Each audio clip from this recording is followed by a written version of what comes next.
ইস্তেগফার সম্পর্কে কোন কোন হাদিসের ভাষ্যের মধ্যে মান লাজিমাল ইস্তেগফার ভাষ্য এসেছে, অর্থাৎ যে ব্যক্তি ইস্তেগফারকে আঁকড়ে ধরবে, এটাকে কন্টিনিউয়াসলি করবে, ইস্তেগফার কখনো ছাড়বে না, সবসময় তার মধ্যে ইস্তেগফার অব্যাহত থাকবে, ওই ব্যক্তিকে আল্লাহ রাব্বুল আলামিন বিভিন্ন পেরেশানি থেকে সারপ্রাইজড হওয়ার মতো এমন এমন পথ বের করে দিবে যে সে চিন্তাও করে নাই, তার পেরেশানি থেকে মুক্তির পথ আল্লাহ তাআলা দেখায় দিবেন।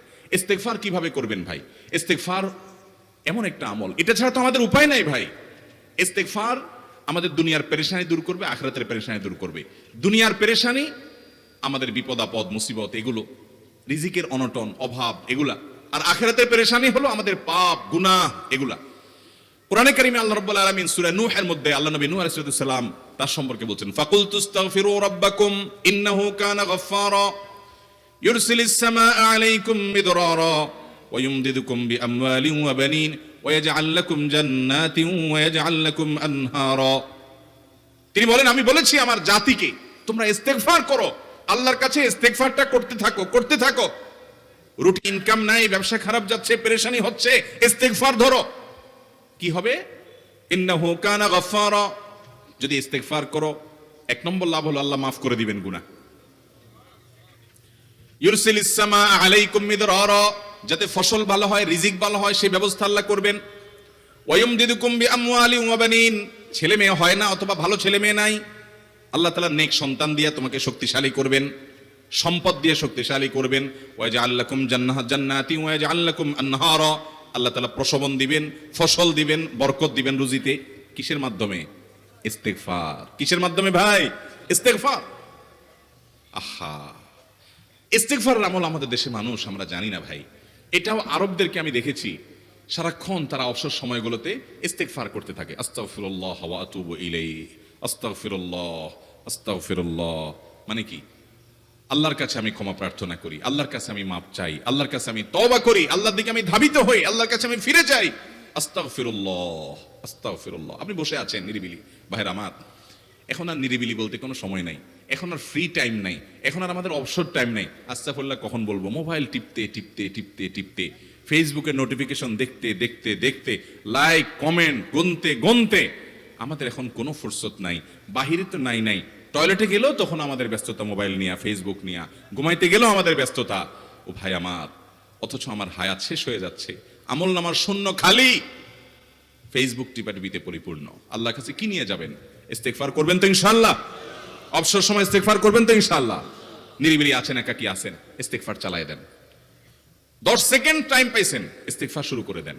ডাক্তারের কাছে গেছেন, ওয়েটিং এ আছেন, বসে আছেন, ইস্তেগফার করতে থাকেন। সিরিয়াল আছেন কোন কাজের, ইস্তেগফার করতে থাকেন। ডিউটিতে যাচ্ছেন, গাড়িতে, বাইসাইকেলে, বাইকে, যে কোনো ভাবে পায়ে হেঁটে ইস্তেগফার করতে থাকেন। যে কোনো অবসরের সময়গুলোকে ইস্তেগফার দিয়ে পরিপূর্ণ করে দেন। ভাইরা আমার, ইস্তেগফার সকল সমস্যার সমাধান। ইস্তেগফারের ভিতরে সবচেয়ে শ্রেষ্ঠ ইস্তেগফার হলো সাইয়্যিদুল ইস্তেগফার। সাইয়্যিদুল ইস্তেগফারটা যদি মুখস্থ না পারেন, অন্তত লিখিত ভার্সনটা পড়েন। সাইয়্যিদুল ইস্তেগফারের যে অর্থ, এটার যে মর্ম, বড় হৃদয়গ্রাহী ভাই, বড় মর্মস্পর্শী।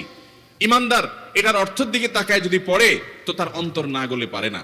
আল্লাহুম্মা আনতা রব্বি, হে আল্লাহ আপনি আমার রব, আপনি আমার পালনকর্তা লাগেন, আপনার সাথে আমার এই সম্পর্ক, আমি আপনার গোলাম, আপনি আমার রব, এই সম্পর্কটা আপনার সাথে আছে। আল্লাহুম্মা আনতা রব্বি লা ইলাহা ইল্লা আন্ত, ও আল্লাহ আপনি ছাড়া আমার ইবাদত, আমার গোলামি, আমার দাসত্ব, উপাসনার উপযুক্ত আর কেউ নেই। আল্লাহুম্মা আনতা রব্বি লা ইলাহা ইল্লা আন্ত খালাকতানি, আপনি আমাকে সৃষ্টি করেছেন, ওয়া আনা আবদুক, আল্লাহ আমি আপনার গোলাম। দেখেন কিভাবে আল্লাহর সাথে সম্পর্কটার কথা বলা হচ্ছে মুহাব্বতের সাথে। খালাকতানি ওয়া আনা আবদুক, আল্লাহ আপনি আমাকে সৃষ্টি করেছেন আর আমি আপনার গোলাম। ওয়া আনা আলা আহদিকা ওয়া ওয়া'দিকা মাস্তাতা'তু, আল্লাহ আপনার সাথে যে অঙ্গীকার করেছিলাম, আলাস্তু বিরব্বিকুম, আপনি জিজ্ঞেস করেছেন, আলমে আরওয়াহাতে আমরা বলেছি বালা, হ্যাঁ আপনি আমার রব। আপনাকে রব হিসাবে স্বীকৃতি দিয়ে আপনার গোলামি করার যে অঙ্গীকার আমরা করেছি, কালিমাতুশ শাহাদা যে আমরা পাঠ করেছি, এই যে আপনার সাথে কৃত অঙ্গীকার, রব হিসাবে স্বীকৃতি দেওয়ার পর, গোলাম হিসাবে মেনে নেওয়ার পর, আমি আপনার যে গোলামি করার কথা ছিল, ওয়া আনা আলা আহদিকা ওয়া ওয়া'দিকা মাস্তাতা'তু, যতটুকু পারছি আমি সেই ওয়াদার উপরে থাকার চেষ্টা করছি আল্লাহ। ওয়া আনা আলা আহদিকা ওয়া ওয়া'দিকা মাস্তাতা'ত আবুউ লাকা বিনি'মাতিকা আলাই, আল্লাহ আমি স্বীকার করি আপনি আমার প্রতি অনেক নিয়ামত দিয়েছেন, অনেক নিয়ামত দিয়েছেন, এটা আমি স্বীকার করি। ও আবু উলাকা বিদাম্বি, আর আমি এও স্বীকার করি যে আল্লাহ অনেক অপরাধ, অনেক পাপ আমার দ্বারা হয়ে গেছে। ফাগফিরলি, অতএব আপনি আমাকে মাফ করে দেন। ফাইন্নাহু লা ইয়াগফিরুয যুনুবা ইল্লা আনতা, কারণ আপনি ছাড়া আর কেউ গুনাহ ক্ষমা করতে পারবে। ভাইরা আমার, অর্থের দিকে লক্ষ্য করে করে মর্মটা বুঝে বুঝে একটু সাইয়্যিদুল ইস্তিগফার পড়েন, লেখা দেখে দেখে পড়েন, ইউটিউব থেকে দেখে দেখে পড়েন, কিন্তু পড়েন। আল্লাহুম্মা আনতা রাব্বি লা ইলাহা ইল্লা আনতা খালাকতানি ওয়া আনা আবদুকা ওয়া আনা আলা আহদিকা ওয়া ওয়া'দিকা মাসতাতা'তু আউযু বিকা মিন শাররি আবু'ু লাকা বিনি'মাতিকা আলাইয়া ওয়া আবু'ু লাকা বিযামবি ফাগফিরলি ফাইন্নাহু লা ইয়াগফিরুয যুনুবা ইল্লা আনতা। এটা হলো বড় ইস্তিগফার। এত বড় ইস্তিগফার পড়তে পারেন না, কোনো পেরেশানি নাই, কোনো অসুবিধা নাই। সবচেয়ে ছোট ইস্তিগফার হলো আস্তাগফিরুল্লাহ, আস্তাগফিরুল্লাহ, আস্তাগফিরুল্লাহ। আল্লাহ আপনার কাছে ক্ষমা চাই, কত ভুল হয়ে যায়, কত অন্যায় হয়ে যায়। ভাইরা আমার, এটা হলো রিমুভার। ভুল করে কিছু লিখছেন, রিমুভ করে ফেলছেন, শেষ হয়ে গেছে।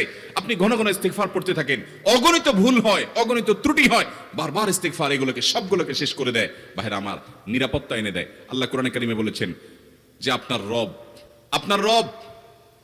আপনার কওমের প্রতি আযাব নাজিল করবেন না যদি আপনি থাকেন, আর যদি তারা ইস্তিগফারে রত রাখে তাহলে গণ আযাব আল্লাহর পক্ষ থেকে আসবে।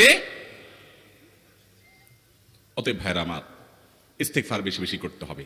6টা আমল, 6টা জিকির, দোয়া হলো শত শত হাজার দোয়া এবং জিকিরের সান্নিধ্যাসের। দ্বিতীয়টা হলো ইস্তিগফার।